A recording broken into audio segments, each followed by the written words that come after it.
Welcome to Straight from the Gavel. I'm your host, Dave Barber, coming to you this day from inside the Rhode Island Senate Chamber, the historic Rhode Island Senate Chamber.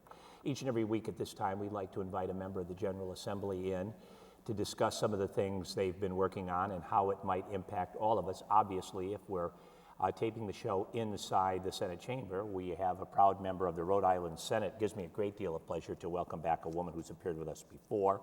She represents one of the great communities in our state, Pawtucket, the Honorable State Senator Donna Nesselbush. Senator, it's good to see you. Thank you very much, Dave. It's good to see you as well. I always enjoy being on the show with you. Well, I always like talking to you, and I've always told people, this may come as a surprise to some folks, but my favorite category of professional to interview are lawyers, because you're a very fine lawyer and you have a very successful law firm in your other life. And lawyers usually have something to say.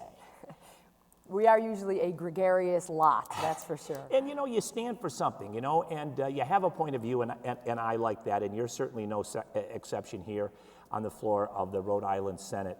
You know, I mentioned that you represent one of the great historical places in our state. Pawtucket certainly has had its challenges, but give us an update. How are things in your backyard these days in Pawtucket? You know, I think things in Pawtucket are doing well, looking up. We're very proud of the Pawtucket River Bridge, which not only has done a great job in terms of functionality and the traffic flow, in terms of exits and transferring people into the northern part of New England, but it's also a beautiful bridge. And I was so proud to be a part of its inauguration. And the colors, you know, for every holiday that we have, whether it's pink for breast cancer awareness, or red, white, and blue for the 4th of July. It's just a very pleasing bridge, and I know that the City of Pawtucket and the State Department of Transportation is also underway now building a park somewhat akin to the Golden Gate Park that's underneath the Golden Gate Bridge, so that that area underneath the bridge in Pawtucket can be used by Pawtucket residents and Rhode Island residents to enjoy a picnic and be out in the nice weather. So things in Pawtucket in terms of economic development, I think our mayor, Don Grebian, our city council, has done a nice job attracting some new business. Obviously, Shri Studios and my good friend Allison Bologna has been doing some great things with her yoga studio. And just recently I met the new director of Slater Mill, which is always a beautiful attraction for school children and visitors and tourists. So I see that Pawtucket is following in the steps of Rhode Island and is on a path to recovery. You know, I want to help restore Pawtucket to its glory days. Well, let me tell you something. It's a very interesting community. As you know, when I first moved to Rhode Island in 2006, I spent a few years there. We hated to see you go just recently. Well, I know, and I really had a good experience there. And you mentioned Mayor Grebian. I like that guy. I mean, he took on a pretty daunting task. Some challenges were going on in Pawtucket, and he is seemingly, moved the needle a little bit in the right direction. And then this morning, I'm watching Frank Coletta on Turn to 10, and they were doing job openings. And a very successful company, Tunstall Americas, which is in Pawtucket, run by Brad Waugh, great business mind here in Rhode Island. Over on Freight Street. Yeah, they were advertising for their call center, saying that they're going to hire 20 or 30 people to their call center. That's good news too. And when you hear of a company like Tunstall choosing to locate in Pawtucket, that's certainly a bonus. Oh, absolutely. And I give the mayor and the city council great kudos. You know, they went after that business and they were able to provide some incentives. And the incentives, I think, have paid off. And that, as you say, it is producing jobs for the city of Pawtucket and helping, pay some of the tax bills and return us to prosperity. And when you mentioned that bridge, I've driven on it many times at night, and it's hard to think of a bridge as being a piece of art, but it really is. It really is. And it certainly, that was infrastructure that needed to be changed and improved, and they did that. But it really is aesthetically appealing, and when you stop to think that your district, that community, tried to reinvent itself and is continuing to try to reinvent itself as kind of an arts conclave, how appropriate is that? Absolutely. And I don't know if the viewers know this, but as you go across the bridge, try to pay attention. There are 4 monuments, if you will, at each corner of the bridge, and they're actually eagle's wings. So sometimes people might say, oh, that's attractive and pleasing, but what is it? It's actually supposed to be eagle's wings, which of course, fly, transportation, travel, And that's really what we want people to see as we take you into northern New England or back through Rhode Island to southern New England and on to New York City and other destinations. But it really is a work of art. I give Richard Kazarian a lot of credit. There were many people in the city of Pawtucket who worked on that and who recognized the opportunity to make something that was not just functional, but also beautiful. And I think that's good government at work. You know, speaking of government and some of the things that have been on the radar screen in recent weeks, and I know it's something that you've watched closely, and not only are you a lawmaker, but you're a citizen too. And, you know, I'm curious as to what you think. How do you feel when you hear all of this stuff centering around 38 studios? Should the bonds be paid? Should this money be paid back? It's obviously a controversial matter. People have very strong feelings about it. And as you watch this situation continue to unfold, everybody will probably admit it was pretty much a boondoggle from Jump Street. What's your take on it, Senator? Well, you know, I agree that it was unfortunately a debacle. It was done too quickly in the wee hours of the General Assembly. Fortunately for me, it was done before my tenure. It was done in 2010, and I didn't take office until January of 2011. So I'm glad that I don't bear any of the responsibility for the passage of that legislation. But I don't think that members of the General Assembly knew exactly what they were voting on. And, you know, and that's an unfortunate thing that the current leaders of the General Assembly, I think, are trying to take seriously and make sure that we members don't have to vote on things in those wee hours of the night without knowing the full details. I know that Governor Chafee, you know, tried very hard to stop that before it went into effect. And unfortunately, it was a bad idea. And, you know, as I said, it's been a debacle.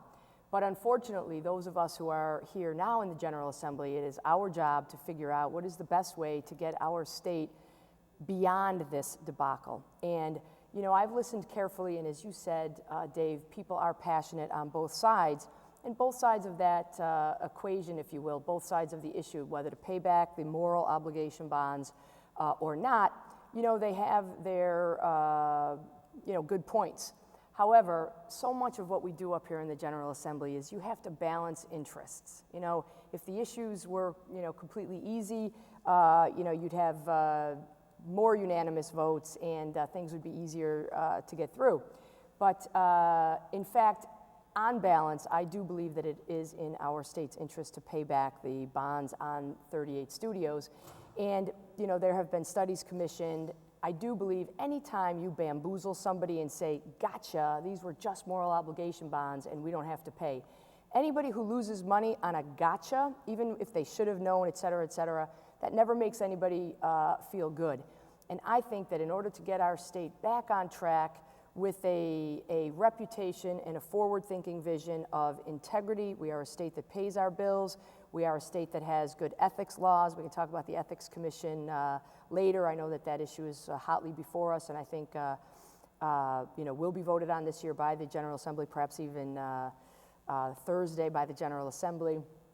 But I do believe that in terms of Rhode Island's long-term interest, that the bond markets, you know, our bonds would go to basically junk bond status for a while. Who knows how long? You know, there is talk about, well, would that just be a short-term junk bond status of a year, 3 years? But the problem is, you know, we don't have a crystal ball. And I think that we do have to protect our reputation and protect our opportunity into the future to be a state that pays its bills and can attract bondholders for perhaps better thought out projects than 38 studios. You mentioned Governor Chafee. I think it's interesting. You know, he might be one of the best sources to use in this argument because, as you mentioned, he was very critical of this whole deal in the first place. He's not running for re-election, so he really doesn't have a horse in the race. Exactly. And he was pretty negative. It would have been easy for him to say, to grandstand and say, look, let's not pay this back. We got you. Right. And I told you so. I told you in the first place, but yet he has suggested that these moral obligations be paid back too. And I think that gives that argument certainly a lot of leverage. Absolutely. I mean, I you know, give the Senate President a lot of credit. She has met with all of the appropriate players, from the General Treasurer to many others, And I know that she did her due diligence and then consulted with the Senate chamber and gave us her opinion after meeting with those individuals and entities. I give Speaker Mattiello credit for actually going down to New York and meeting with the bond rating agencies. So many, all of the gubernatorial candidates, the current governor. I think those who have really looked into this are on the side of paying back the bonds, painful as it is. Nobody likes to pay money for nothing, and that's essentially what the Rhode Island taxpayer is left with. It was a bad deal, but when we give our name to something, I know my name means a lot to me. I wouldn't want to stiff anyone on a gotcha kind of category, and so again, there's issues on both sides, but on balance, I do think it is in the state's best interest going forward to pay those bonds. And what makes it tough, I think, for we consumers and citizens is we know how much is being paid back right now, how much is being earmarked. We don't know what the long-term payment would be in damage to our state's borrowing ability. Maybe that amount would actually supersede, be greater than the amount we're paying back. And I think because it's kind of an unknown number, it makes it a little difficult for some people to rationalize. But you know that there are going to be ramifications, and it is a tough pill to swallow, but that pill could be worse if it's not paid back. And as you mentioned, the speaker went and met with the people eyeball to eyeball, which I think was very valuable and very important, and it's going to be interesting to see how that continues to unfold because, we have these civil cases, too, that are still lingering out there, and who knows what that will turn up. While we're on controversial topics of the General Assembly, is Rhode Island going to get rid of the master lever? Well, I don't know whether we will vote to get rid of it or not, but I do know that it is scheduled for a vote in the Rhode Island Senate Judiciary Committee on Thursday. I read your op-ed piece in the Providence Journal about it. You wrote a very interesting piece about it. I think you felt that you were misunderstood regarding your position on that whole matter. I absolutely did. I think those who are not intimately familiar with the workings of the General Assembly took a vote to hold that bill for further study as sort of an insider measure that leadership was trying to keep us from voting. But I think it's important that all the viewers know that the vast majority, I think I did a little bit of research on the issue, and somewhere around 70% of all bills in the General Assembly that ultimately pass are in fact held for further study. And that's done for a variety of good reasons, not only, sometimes people, as I said, I think who don't know the workings of the General Assembly assume that that's done to sort of thwart a bill's passage. Now, bills are held for a number of reasons. Sometimes they are held because senators have questions and they want to consult with their constituencies and see how their constituency feels. They might want to consult with their city council, their mayor. And then, other times there just is more time is needed for the senators to, ponder a bill, discuss with each other. Now, the opponents will say, that bill's been up there for 51 years. I haven't done the research on that. I don't know whether that's actually true or not, but it has been up here a long time. But there is an entire front row. There's at least 3 new members of the Senate Judiciary Committee who do deserve an opportunity to hear that testimony for the first time. But in the end, the Senate Judiciary Committee will bring it back for a vote. And again, I think that shows those opponents that bills, and almost every bill, the civil unions bill was initially heard, held for further study, and brought back for a vote in 2011, I believe. The marriage equality bill was initially, heard, held for further study, internal machinations in both chambers happened, brought back for a vote. So that unfortunately is part of the lawmaking process. So I'm proud of the Senate leadership that the Senate Judiciary Committee will be taking that measure up, and I am a proponent of abolishing the master lever. And it's for a number of reasons. Number one, the testimony was very clear that there are better ballots out there, and that our current ballot does serve to confuse people, the evidence showed, and serves occasionally to disenfranchise both voters who go in and think that they are casting a vote for some nonpartisan races that in fact don't get voted on, and for the candidates who are running for those offices who think that their supporters are going out and voting for them, and then, so it sort of disenfranchises both candidates and voters. And I believe, this is the United States of America, the state of Rhode Island, 2014, in one of the greatest democracies known to our world. I believe that Rhode Island deserves the best ballots that are out there, and that's a main reason that I am supporting the abolition of the master lever. The other reason is I believe the public has been clamoring for it. When you see people come up year after year after year, at least you take a vote on it. And, I don't know exactly how my colleagues will come down. I am a big proponent, you vote your conscience, and that is part of the process that the representatives will vote what their constituencies want, and we'll see whether the entire state of Rhode Island wants to eliminate it or not. But do you think that the average Joe six-pack is talking about the master lever at the water cooler? I mean, do you think it's like really? No. It seems the people that I often hear grousing about it the most are Republicans. Yet they have a master lever too. They have a Republican one. Absolutely. People are free to vote the Republican master lever and vote completely for Republicans all up and down the ballot. That is true. And I don't know about you, but at least in my days here in Rhode Island, I've never used the master lever anyways. I mean, nobody says you got to use it. Correct. But people like it. I mean, there is an argument, for instance, in my district, about half of the voters use the master lever. In Senator Metz's district, that has been, part of the Senate Judiciary Committee, he has a great deal of people, and his constituents like it. So, there are reasons to vote to eliminate it. There are reasons to vote to keep it, that people like it and use it. In the end, again, I do believe that the collective wisdom of this chamber is, in fact, wise, and, we'll obviously live with the outcome of the vote. I think so, too. And but if you were a betting person, and I know you're probably not. I am not. Okay. Are you going to bet that it's going to come to a vote to the Senate floor, and will we eliminate the master lever before this session is through? If I were a betting woman, I would vote that the Senate Judiciary Committee will vote in favor of abolishing the master lever, in favor of the bill, and I would also vote that the full chamber will vote that way. But it's anybody's guess. Well, and we're going to know soon enough. That's right. Oh, that's very interesting. By the time your show airs, we'll probably know. So I hope I was betting on the right side. Well, I think you know what? That's my instinct. Again, I mean, I don't have any inside knowledge or anything, but just my instincts tell me that I think you're right. I think that's going to happen. Part of the reason that I say that is the fact that the House of Representatives voted unanimously to abolish it.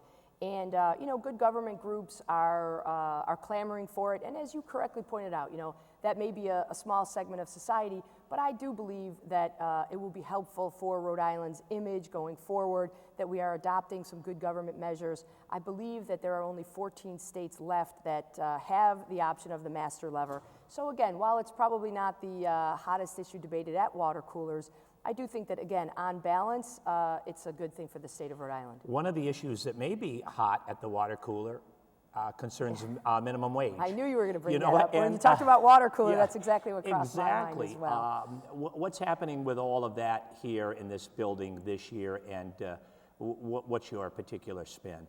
Well, in the Senate, we recently voted to increase the minimum wage to $9 an hour, and I salute my colleague, Aaron Lynch, for introducing that bill.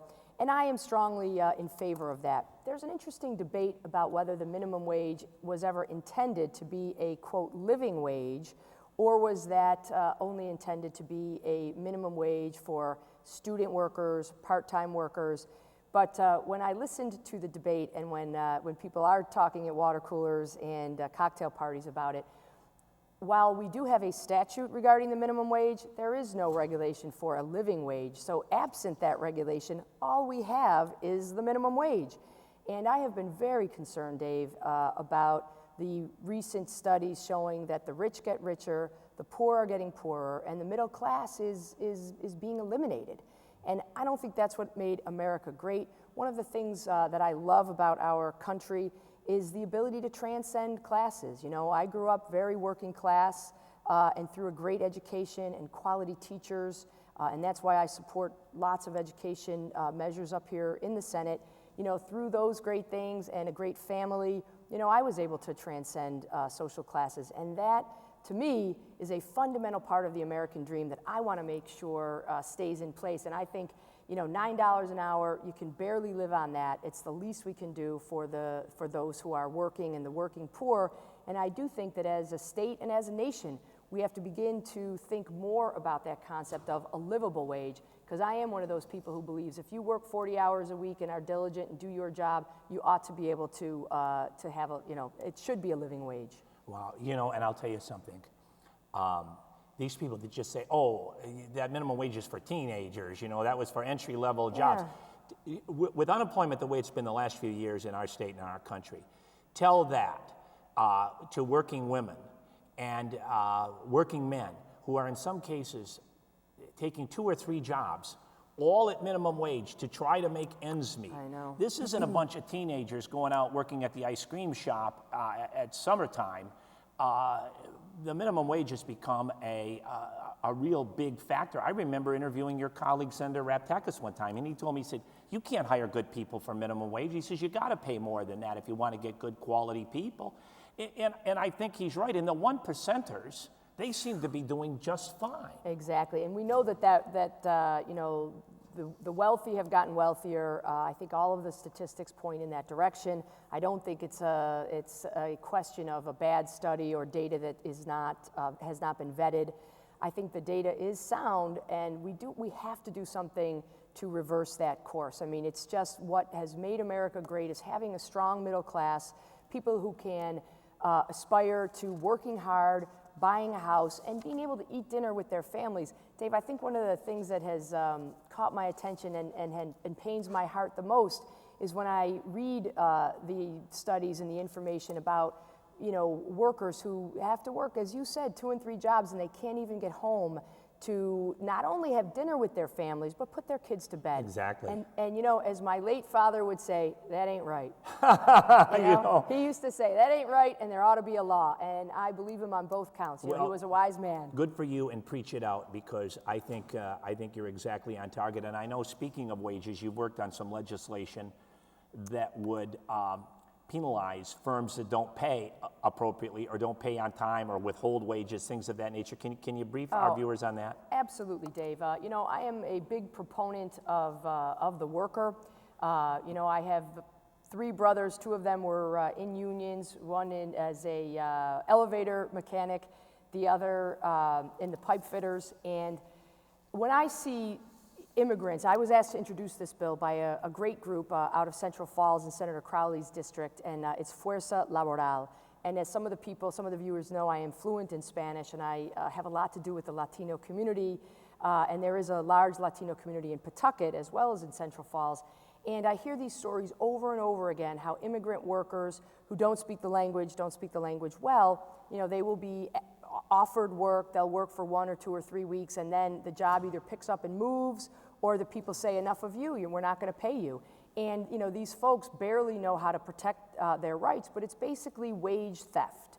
And wage theft, to me, I would have very stiff penalties for that, because these are people who need to support themselves, and we're talking minimum wage jobs. We're talking these people need this money in order to be able to eat and literally feed their families and pay their rent. I got to tell you something. That is so serious.